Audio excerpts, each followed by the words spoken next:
Good evening and thanks for watching the news on Times Television with me, Eric Nsigiti. First, the headlines. The African Court on Human and People's Rights gives Malawi government until 6 June to file responses in the Simon Vuwa Kaunda case.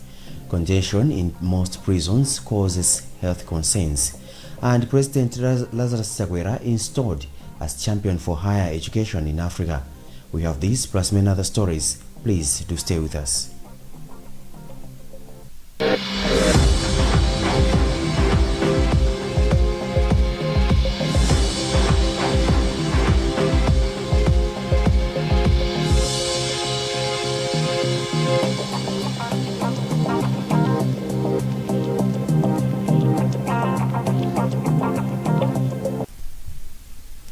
In our first story this evening, the African Court on Human and People's Rights has declined to extend time for the government of Malawi to file responses in a case in which former legislator from Nkarabe Central constituency Simon Vuwa Kaunda is seeking justice at the Arusha-based court by 15 days. The state wrote the Human and People's Rights Court on May 28, 2021, seeking an extension of time by 15 days, claiming that it received summons of the case on May 27, 2021. Consequently, the court has extended the time by 10 days, which means the state has up to June 6, 2021 to file pleadings on whether it will contest in the case or not. Feston Malegezo is following the story and he now reports. Documents from the court signed by Registrar Edgar Bo, dated May 31, 2021, indicate that the decision has been made as the matter deserves urgent attention. In this case, Malawi is expected to file its response not later than 6 June 2021. The application was filed by Vuwa Kaunda and 5 other people on May 5, 2021, and is seeking provisional measures to stop the implementation of Supreme Court of Appeal judgment, including by-elections scheduled for June 29, 2021. A copy of notice on the application from the court to the Malawi government indicates that the summons were made on May 12. The government is required to file its observation on the request for provisional measures within 10 days, transmit names of its representatives within 30 days, and file response to the application within 90 days. Malawi Electoral Commission is expected to hold by-elections on June 29 in Nkarabe Central constituency, following an order by the Supreme Court of Appeal in April this year. The Center for Human Rights, Education, Advice and Assistance, CLEA, is concerned that prisons have become breeding grounds for various diseases due to congestion. CLEA Executive Director Victor Muhango says most prisons were designed to accommodate 5,000 people, but most of them accommodate between 15,000 and 16,000 inmates in a day. Wezi Gausi reports. Government has been urged to consider reviving community services. Most people that are serving sentences in prisons could have been sent home for community service, hence creating space in the facilities. Mohango says the situation was worrisome and has asked the government to decongest the prison cells. He said 40% of inmates. So we need to build some prisons, modern prisons. Spokesperson in the Ministry of Homeland Security, Andrew Nyondo, referred us to prison services for comment.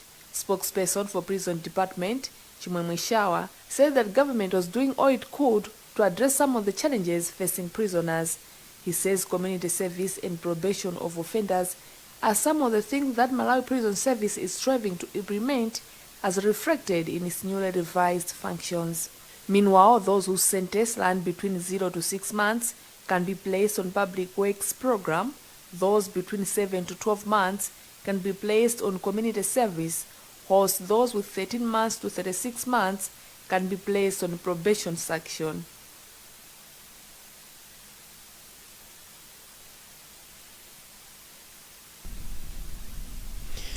President Lazarus Chakwera has been installed as the champion for higher education in Africa under the Regional Universities Forum for Capacity Building in Agriculture, ROOF Forum. The forum is a grouping of 138 universities from 39 African countries. Matthews Kasanda has the details.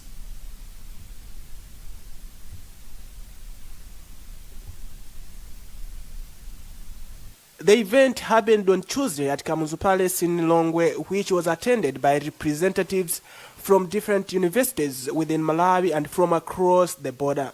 In his acceptance speech as a champion, Chakwera said he was mindful of thousands of talented young people in Africa whose dreams are to cross the bridge of higher education that connects to talent and opportunity. The president cited a number of examples of students from across the continent, including Malawi, that have been assisted to continue with their studies through financial support and expertise provided under the forum.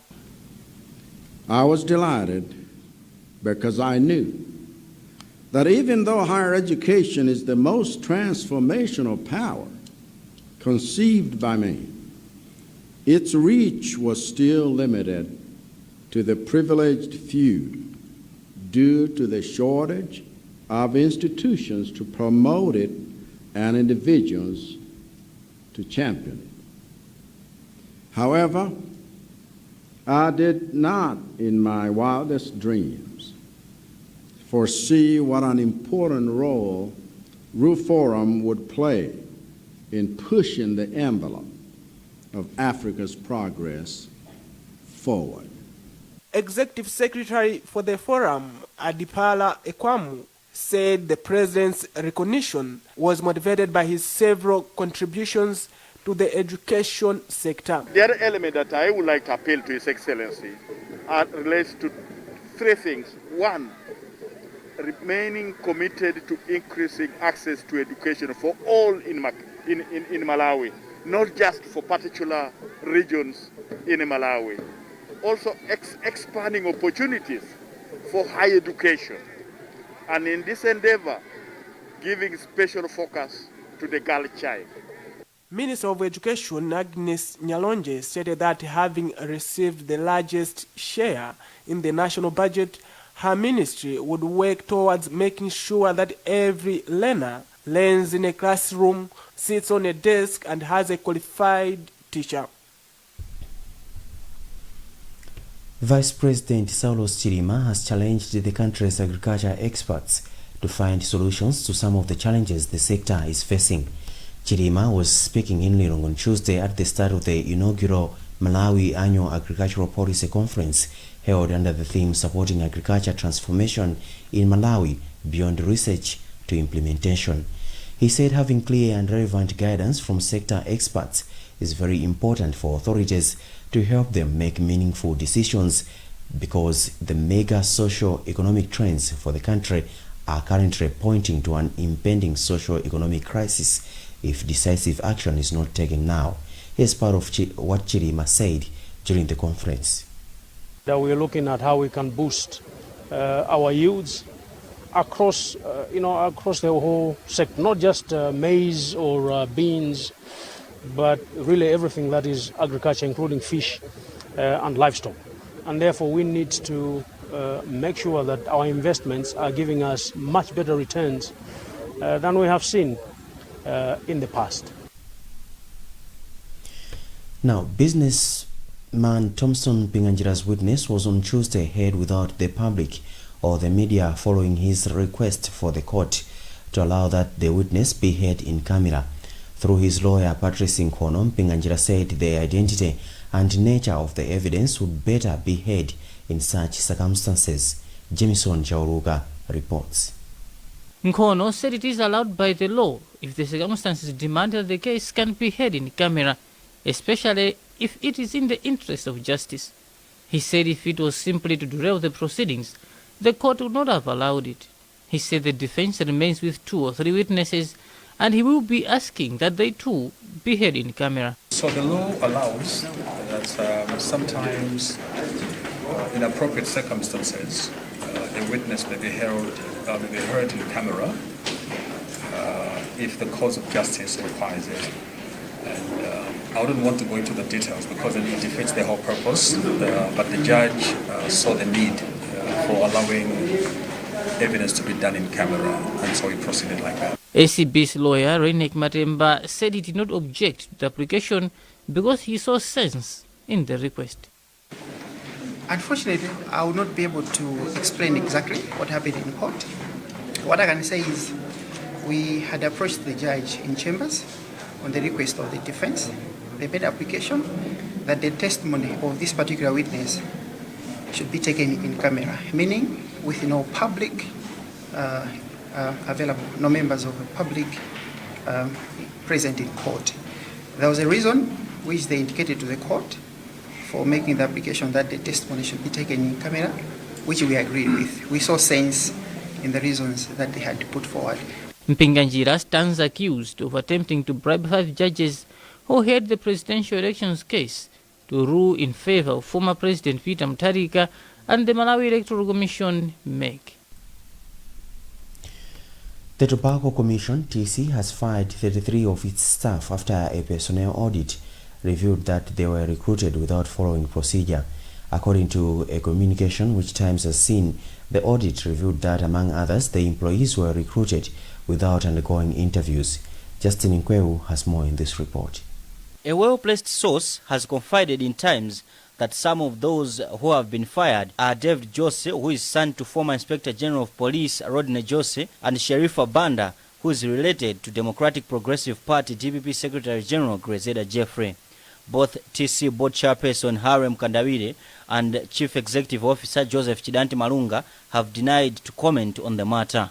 A communication from Malunga, however, acknowledges the audit was conducted and is out, adding the outcome will be sent to employees individually. The Tonse administration promised Malawians to clean the civil service by, among others, making sure people who were employed without following procedures faced the law in an exercise called Clearing the Rubble. Commenting on the development, Center for Social Accountability and Transparency CSAT Executive Director Wile Kambwandira expressed concern that every government finds some people who were employed irregularly by a preceding government. Kambwandira added that going forward, people need to embrace transparency and accountability, and those in the wrong should be taken to task. He said it is high time the country places personal accountability on people involved in the malpractice. He added that recently the country has seen how the Ombudsman has made it that people should pay their own money as penalties, and this is the way to go if the country is to stop the culture of recruiting people without following procedures. The shake-up happens at a time the tobacco market has entered its 7th week. This is the news on Times Television, TTV. We'll be back shortly after this break.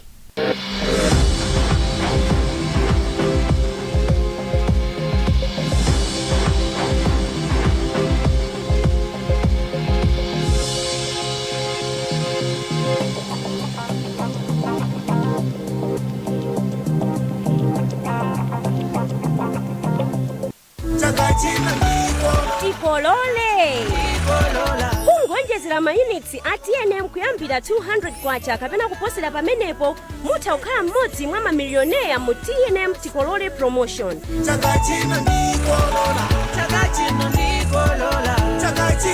Koma mukaonjezera mayunitsi ndi 100 kwacha kapena kuposerapo mudzilandira mabonus oyimbira foni, SMS kapena data pompo. TNM, always with you. Like every mom, you want the best for your child. Happy birthday. You feed her mind and nurture her body. And you understand there are times you have to let her pick herself up when she falls. You make sure she knows the joy of sharing happy moments with family. And when everything comes together, you above all others will share the taste of success with her. Blue Band tastes like mama's love.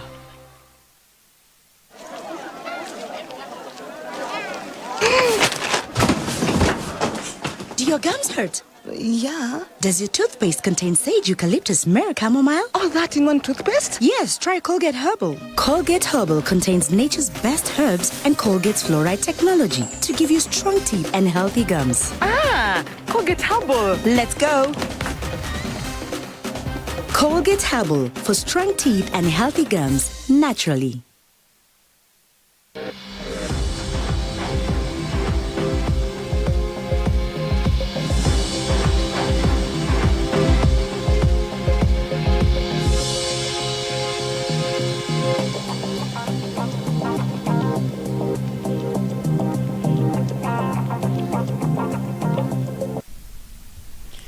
Welcome back, and still in the news, Save the Children Malawi has urged the government to put in place measures to track children and ensure that they go to school. Save the Children Director of Operations Frank Mwafrirwa was speaking in Lilongwe during the launch of 100 Days of Action. We have the details in this report. Briefing reporters during the launch of the 100 Days of Action, Mwafrirwa said although schools have resumed, there are still many challenges that need to be addressed. He said Save the Children is currently doing a study to find out how many children have not returned to school, and that early indications are suggesting that a good proportion has not returned to school. 100 Days of Action is a very important activity, not only for us as Save the Children, but for the whole country of Malawi, because as I indicated in the remarks, there are 9 million children who have not been able to return to school following the opening of school after the COVID pandemic. Therefore, with these 9 million children who are out there, it's a critical issue that we need to galvanize support from all stakeholders that will make sure that these children go back to school. Yeo Mibawa, a standard 7 pupil at Ngwenya 1 primary school in the city of Lilongwe, lamented the long breaks that come about because of COVID-19. Mibawa said it is crucial that during such long breaks, government should ensure that it helps poor children to access education online. If we are given COVID-19 holidays, when we come back from COVID-19 holidays, we are always totally blank, not knowing what to read or even not knowing how to write. Because of that, we would like government to at least provide some learning resources, maybe some technology that may parents use to teach their children. During the launch, Mwafrirwa also urged members of parliament who are currently discussing the national budget to ensure that the 2021-2022 national budget addresses emerging educational concerns. In other news, fire has gutted male hostels at St. Luke's College of Nursing in Zomba. According to the college principal, Maxwell Pangani, the fire started at around 12:30 in the afternoon. Pangani says the college's officials called firefighters from Zomba City Council, who rushed to the scene and managed to put out the fire after 4 p.m. According to Pangani, among the items destroyed by the fire are clothes, mattresses and laptops. Pangani speaks with our reporter TSM Onjeza. Some students reported around 12:30 that there was some fire in the hostels, and we rushed there only to find that the whole hostel was up in flames. We tried to put off the fire, but we couldn't, and we called the fire brigade, Zomba Fire Brigade. They came, but the hostel was already damaged. There were students' clothes, some had their computers, probably no cell phones because the students were not in the hostels, and the whole hostel, it has to be renovated completely. It's not habitable anymore. Over 190 students have been affected by the fire at the institution run by the Anglican Diocese of Abashire. The cause of the fire is not yet known. The Faculty of Electrical Engineering at the Malawi University of Business and Applied Sciences, MUBAS, has announced the commencement of its second cohort of open distance learning, offering a short-term certificate in electrical installation to 371 students from across Malawi.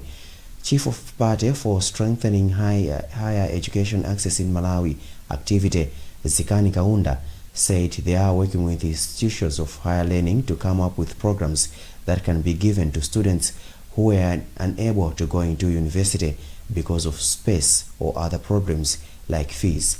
Lauren Mpasa has more in this report, read by Elita Soko. Supported by Strengthening Higher Education Access in Malawi activity, SHEMA, the project targets to increase Malawi's skilled and employable workforce through improved access for the most vulnerable and offer short-term training while bridging the technicians towards employment. MUBAS's Dean of Engineering, Engineer Gregory Gamula, said using the ODL model, they have the capacity to reach out to more students more than what they would if the mode of delivery was on a face-to-face approach. This is a short course that is aimed at capacitating young people with skills to be able to do electrical installations, both in the domestic setup as well as industrial setup. This program is actually offering us an opportunity to be able to reach out and just impart our skills of competence to our young people who did not have an opportunity to be selected into the normal road to pursue our degree programs. So this program is a road that is reaching out to those that were unable, so that we are able to sharpen them and impart them skills, enabling them to either be employed or be self-employed, thereby participating in the development activities of the nation. Chief of Party for Shema, Zikani Kaunda, said the idea is to provide the best ODL training using a systematic approach to bring in changed management principles to create leaders at all levels of engagement. We are also trying to support the students that are quite vulnerable. You know, they're coming from, most of them they're coming from the community secondary schools. In the rural areas, they have never been exposed to such type of, learning. So some of them are not able. We give them some scholarships so that they're able to attend these courses.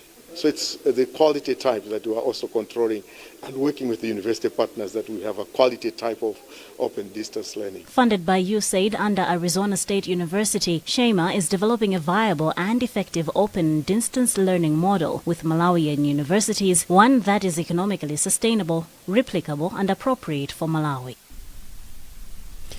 Well, that's the voice of Editor Soko, ending a report filed by Lauren Mpasa.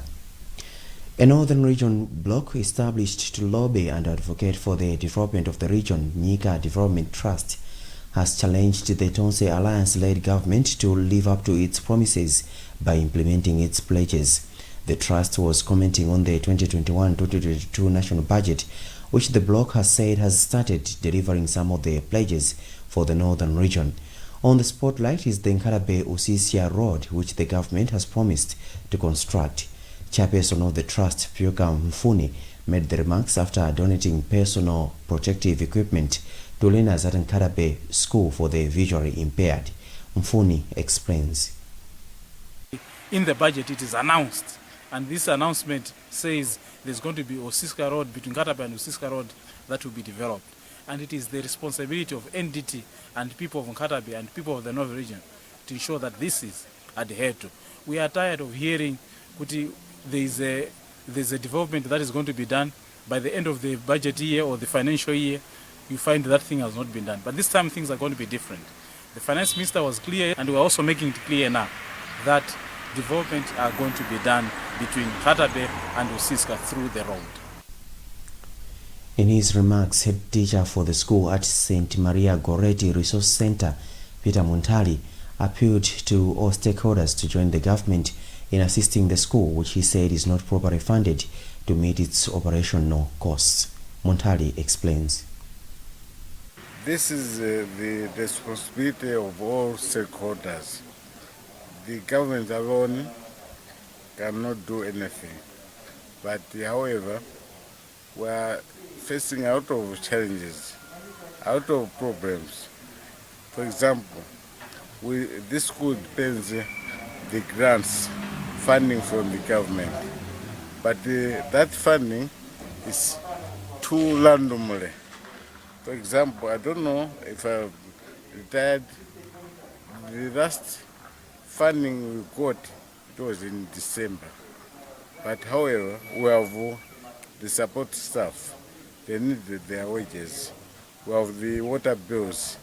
We have the electricity bills.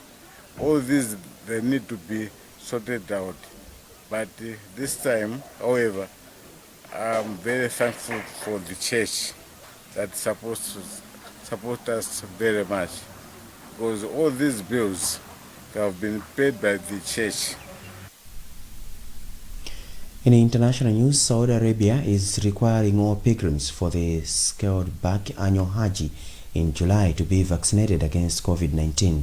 In Tanzania, where vaccinations have still not begun, Muslims hoping to go to Mecca are urging authorities to start jabbing. VOA's Charles Kombe reports from Dar es Salaam.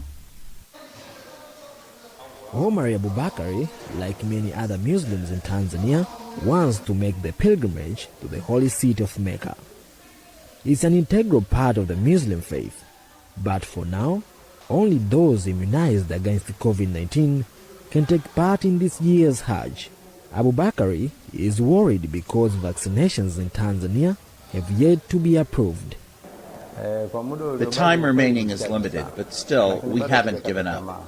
We expect our top leaders to check on the issue of vaccination carefully, so as we can accomplish this holy worship. We failed to go last year because of this disaster, and if it continues till next year, it means our worship has ended. To us, this is the main pillar of our religion. Until earlier this year, Tanzanian authorities had rejected COVID-19 vaccines. Then President John Magufuli instead promoted false remedies for the disease. Soon after Magufuli's death in March, his successor, Samia Hassan, formed a COVID-19 task force to advise her government on handling the infections. In their report 2 weeks ago, the committee declared the vaccines to be effective and recommended that travelers going abroad be among those to get their shots first. The committee advises the government using its institutions continues and moves to allow free vaccines, using vaccine brands listed by the World Health Organization, because the shots are effective and safe since they are scientifically proved.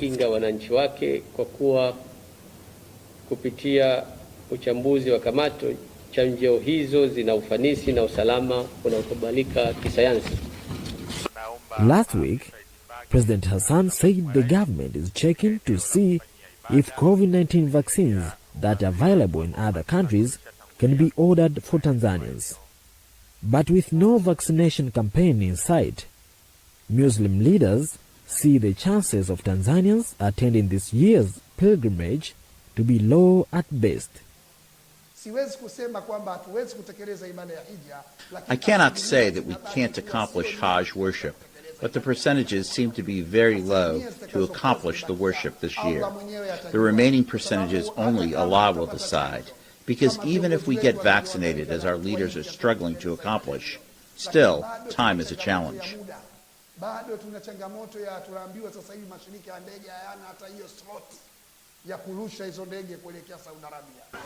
Meanwhile, COVID-19 has not stopped Tanzanians like Abubakari from continuing to worship in mosques. But for now, his plan to join his fellow Muslims in Mecca for Hajj prayers remains up in the air. Charles Kombe for VOA News in Dar es Salaam, Tanzania.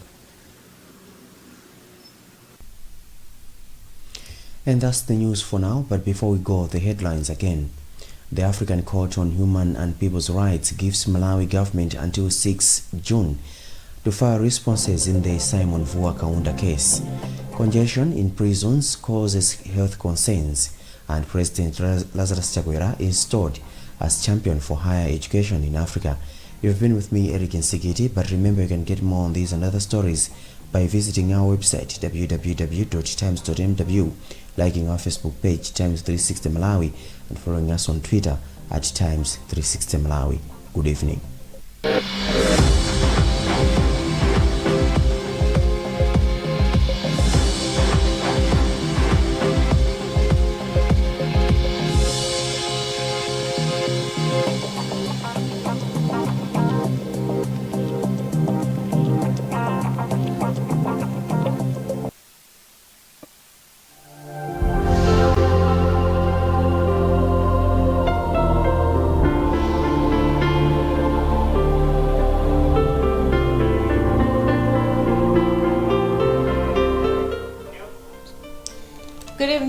Update with me, Monday Ndaonga Pondani.